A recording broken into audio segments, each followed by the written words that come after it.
This is so funny. Okay, I'm so excited to have Megan Hale on the show. We've actually done an interview before, and so much has changed in her business that we're coming back to interview again. Yes. We're here at an event in Florida, in Destin, Florida, and we're recording in our hotel room, which is awesome. Have this beautiful backdrop of the beach. I know, we have a beach backdrop, and we're going to chat about money. We are going to chat about finances. Money. So, Megan, why don't you tell us a little bit about your background? Yeah. So I started as a psychotherapist before moving into the world of business coaching. And along that journey, I realized that I didn't know anything about money. And I needed to know lots of things about money in order to not only create the success that I wanted for myself personally, but also the success for my business that I wanted, so I could help the people that I wanted to help. And I think that every single business owner can likely relate to that in some way or form. You find out real fast that you got to learn the business stuff, not just the impact stuff. Exactly. So tell us a little bit about Dream Money. I want to dive into that because we're going to be talking through the frame of Dream Money through this experience. So Dream Money started in a really challenging year of my life. I was getting ready to have my second baby, and I was going to become a mama to 2 under 2, which is already a lot. Yes. But I also 2 under 2. Yeah. And I also found out that my husband was going to be deploying just 6 months, 3 weeks after we had our second child. So 2 under 2 with everybody there is still a lot. Doing it on my own became a lot. And I was at this place in my business where I could feel momentum building for the first time that I had been waiting on for years. I had been in business for up to 3 years around that point, and I knew that I was onto something. And so everything in me was saying, we can't let this momentum go, right? But logically, I was like, how? How are we going to keep this momentum going with everything else holding on my plate? And so that's actually when I opened a spreadsheet for the very first time. I was not a spreadsheet person before that. And I started doing some really basic math of figuring out, what do I need this next year just to create financial stability for myself? And if I could do that, what are some financial dreams that would make me feel really proud of myself? And I think that was the first time I ever asked myself those questions.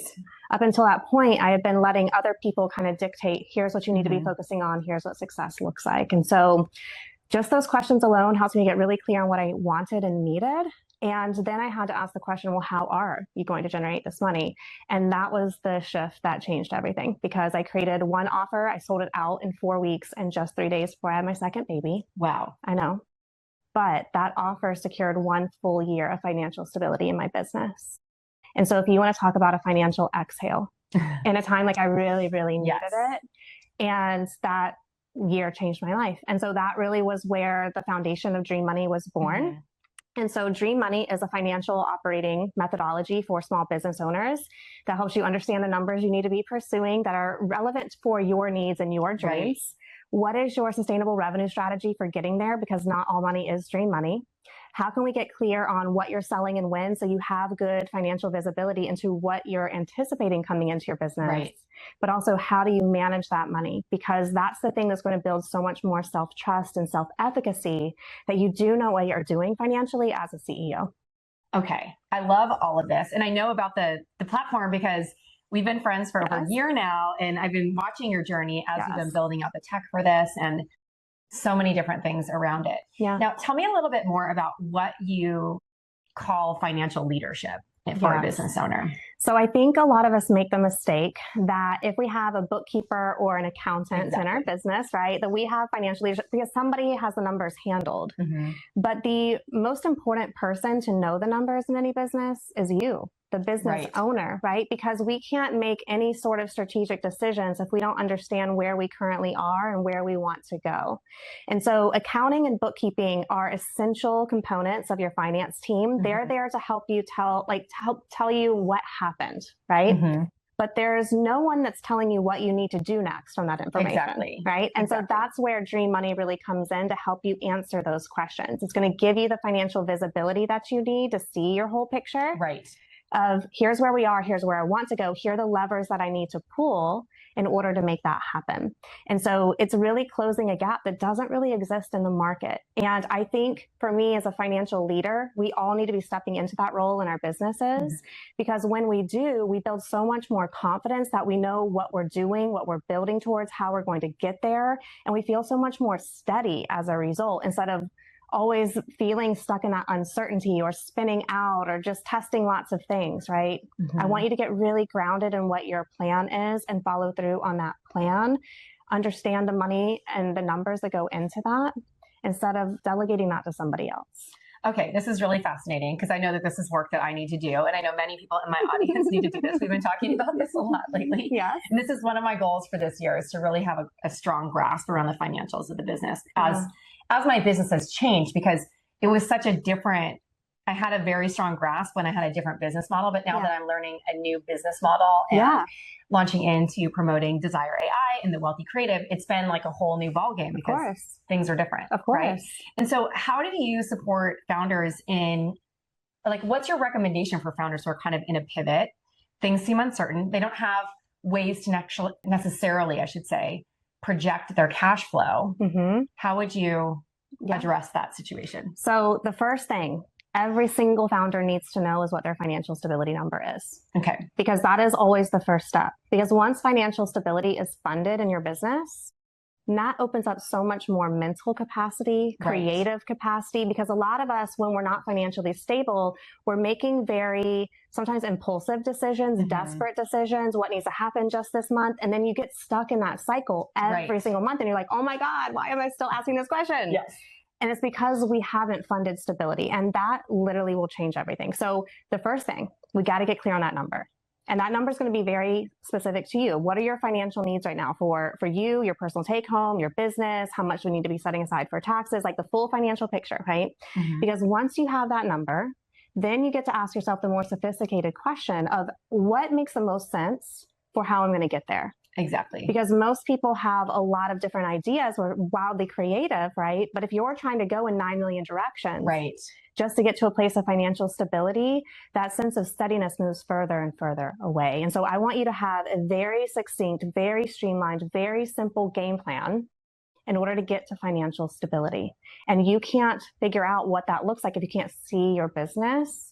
You can't see it from like a holistic view and everything that's going on into it. So when you're mapping out your revenue plan inside Dream Money, for instance, we're going to have a whole stack of everything that you offer, all of the ways that you could possibly create financial stability. But I'm going to challenge you to choose 1 or 2 offers only to put all of your energy and effort behind, and let those be responsible for creating that stability for you. So are you saying that people should not be selling more than 2 things? It depends on your business model, right? Well, if we're talking about the jewelry designer, right? That's a little bit different because you have a lot of different products and SKUs. But if you're in a service-based business, yes. Focus. I think that's why we're focusing so much on Desire AI and building that community, and then also having VIP offers for that so that people can work at a higher level if they want more coaching, et cetera, and escalating it up. And then in my personal brand, my core offer this year is the Wealthy Creative. So still like trying to narrow it down more. I've gone through all these iterations, and I feel like you're in the back of my head so many times when you're like, oh, do less, you and Jason in the back of my head. I wanted to ask you, what is the seasonal framework for growth? Okay, this is so good. So I just taught this for the first time in January because I was really thinking about how do we choose what's important in any given season of our business, right? And so we all have different financial priorities. We can't prioritize every single financial thing in our business at once because we're going to feel very overwhelmed by doing that. And so when I started to think about how we make some of those decisions, I realized like it really depends on what season you're in your business. And there's 3 different financial seasons, okay? The first one is a scaling season. Now, a scaling season is when we're really focused on creating more revenue growth in our business, and we're willing to spend money to get there. So these are the seasons where we're investing heavily in our growth. We're learning from mentors. We're pouring into our education, right? We might be hiring a lot of teams to build up more capacity to serve more people and opening up more in the business. All of that costs a lot of money. And the biggest mistake that people make is that they assume that when they're in a scaling season, that's a season where you're going to get paid more. You usually don't. That's the least likely outcome of a scaling season, okay? Because money's going into the business. Because you're pouring it in to scale the business. Yes. To invest in either team or ads or mentors, like you said. Exactly. And so in a scaling season, we can anticipate our personal pay will either stay the same as it is, or it might even go lower. Okay, interesting. As we make that financial trade-off, right? We'll also can expect that our profit is going to be very low, if none at all, at the end of that season. Okay. And so when you understand that that's the financial trade-off you're making, your expectations are so much more realistic of how you're likely going to end that season. And so that season could be 12 months. Like you could commit to that for 12 months. It might only be 6 months. Like you get to make those decisions for what that looks like. So that's scaling season. Okay. And most of us have spent the grand majority of our time in our businesses in a scaling season. But the second season is one of the most important ones, and that is what I call a fortifying season. Okay, tell me more. So a fortifying season is when we're also focused on increasing our revenue, okay, but we're not willing to spend money in order to do it. Okay? We are willing to spend time and resources and wisdom in order to do it. So in this season, we're doing the exact opposite of a scaling season. We're not pouring money into the business. We're starting to extract money from the business. Okay. That's when we do anticipate higher profit margins because we're shoring up those reserves, paying down debt because we're shoring up our financial position. We're paying ourselves more and starting to get the reward from all of the money we've been pouring into our business. Exactly. Right? And so fortifying seasons are really rewarding, really rewarding. But most of us have never given ourselves a fortifying season. Okay. And so that's why it's really easy to just get stuck in the habit where it's scale, scale, scale, scale. And the story that we tell ourselves is once I get here, then I will, right? And that's why entrepreneurs get stuck underpaying themselves. Right. Because we're like so focused on getting to growth, getting to growth, getting to growth, and then we will. But you have to intentionally choose a fortifying season. I'm in a fortifying season right now for Dream Money. And what that looks like is really focusing on paying down all the startup capital that I poured into building software, which is very expensive, and paying myself more, right? And kind of having some more financial balance because this isn't my first rodeo, right? This is my second company. I've done this for, over a decade now. And I know that I need to give my business time to rest, my money time to rest, and my margins time to really recalibrate. So those are the two most popular seasons that any of us will go through, but there is a third. What's the third? Okay. The third is called maintenance season. Okay. This is the only one where we are not trying to increase revenue. Okay. Interesting. We just want to maintain revenue. Okay. But we want to do it with more ease, more efficiency. And this is a season where you can be more profitable, I'm guessing. 100%. And we're really optimizing and we're focusing on increasing capacity to prepare for another scaling season. Okay. Optimize, optimize, optimize. But here's improving your funnels, improving your strategy. Okay. Yes. Right. How can we get more from doing less? How can we make everything we're doing better for even better outcomes? But the thing that I'll tell you is you're usually only going to go through a maintenance season once every 5 to 8 years. Okay. Interesting. Okay. So they're not very common and they're actually really hard for you to lead through because they're countercultural to every single thing that we're taught. Tell me more. We live in a world where it's more, grow, grow, grow. Yes. Right? In a maintenance season, you're not choosing that. You're choosing to maintain. I don't want more revenue, right? Well, maybe you do, but that's not the focus of this season. You might get more. You might get more profit during this season. Okay. Yes, exactly. And so it feels like you are doing something that is the opposite of what you're used to doing. And so you have to really be clear on what the focus is of that season, what the payoff is for you in that season, what the KPIs are in that season, right? So you're measuring success very differently. And it can be kind of an existential season because you're starting to say, how well are we doing serving our purpose and creating the impact that we want? It's a very reflective season. And so I really just love this seasonal framework because there's different financial priorities in every single season. And the levers that you're pulling in each of those seasons are very, very different. Okay. Okay. I love this. Tell me more about your thoughts on financial stability. So we wrote these questions down before. She's like, okay, ask me this question. And I have them right here. But I'm not wearing my glasses. I love it. Tell me your thoughts on financial stability. I got you. So when I think about financial stability, here's how most people think about it. They think about how much needs to come in this month just to keep things going. That's what they think about, but that's not stability. When I think about stability, I don't think about just enough. And if you never shift how you're defining enoughness, right? Yes. You're always going to feel like you never have enough. Okay. So the way that I think about stability is that we have 7 key financial needs that we all have to fund as business owners. Can I run through them with you? Please. Okay, so it's going to be a lot. The first is your personal pay. We have to make sure that your life is funded and you're financially resourced. That is the number one thing that I help every single business owner do, is pay themselves consistently. The second, we want your business expenses covered. Obviously, we got to keep the lights on so you can do your work in the world. Third, we want to make sure your taxes are accounted for and already set aside. We don't want tax season to be stressful, okay? And usually most business owners are tracking those 3, right? But that's just enough. That's not giving you enough money to set aside to eventually hire help, so you don't have to carry everything on your own, right? It's also not considering having money to reinvest back into your business. So learning from coaches, buying programs, taking courses. We will always have reinvestment needs every single year in our business, but most entrepreneurs are not tracking that. And so when it comes time to invest, exactly. It's like, where's that money going to come from? It's likely going to go on a credit card because we haven't asked the business to generate that and set that aside, right? So those 2, adding those 2 financial needs does a whole lot, but I also weave in 2 more. The next one is business savings. So you have more than enough intentionally. Yes. You've designed it into the revenue plan. Okay. And you will need savings at some point. It's not if, it's when. Yep. And then the last financial need is having a give back. And I have found with all of the hundreds of entrepreneurs I have supported, when they can see that they're making more money, they're also able to give more money. It adds so much more meaning to every dollar that walks through the door. But also when you think about financial stability, we're thinking about what are all the core financial needs I really want my money to resource me in. And knowing that you have enough to give because you've intentionally woven that in is key. So most people are not defining financial stability that way. And then they wonder when somebody in need, crosses their feet, like, gosh, I wish I had money to give them to support them. I cannot tell you the feeling it creates for you when, like, a couple of years ago, somebody that I'm connected to online never even talked to this girl. Okay. Her house burned down. Oh my God. Everything. And she has kids. She's a single mom.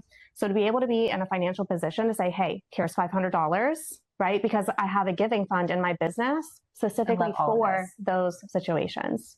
It's so good. It's so, so good. So you have a software called Dream Money that helps people do all of these things. Yes. So let's talk a little bit more about that. We spoke about in the beginning, how can people get enrolled in Dream Money? So one of my biggest missions in this world is to help close the financial knowledge gap that so many of us as entrepreneurs have, right? And right now, we usually have a good sense of what happened in our business. We don't have a good sense of what we want to have happen in our business. So we need to really be able to lead from our numbers from the past, the present, here's what's happening now, and the future of where we want to go. And so Dream Money really gives you that whole financial picture, okay? So as a platform, when you come on board, you're going to enter in all of your expenses, both business and personal. I think that's one of the unique things about Dream Money is that we built this for solo CEOs who are building a business to fund a very specific life. And I think because my background is as a therapist, I just think very integratively as a whole. And so why would we silo these 2 areas of finance? They really have a relationship. And so let's bring them under one roof. And so that's the first thing, because we have to get clear on your financial needs. But y'all, we didn't come here just to fund needs. We came here to fund dreams. And so we're also going to help you get clear on your financial dreams for this season. How much does it cost for those dreams to be fully funded? Not guessing a number, right? We're not pulling numbers out of the sky. I'm very big on specificity, so your money knows how to support you. So those variables all go into calculating what we call your good, your better, and your best goals. So you'll have 3 custom financial targets. Then you're going to build out your revenue plan that can reach them. And that's where a lot of business design decisions start to show up, right?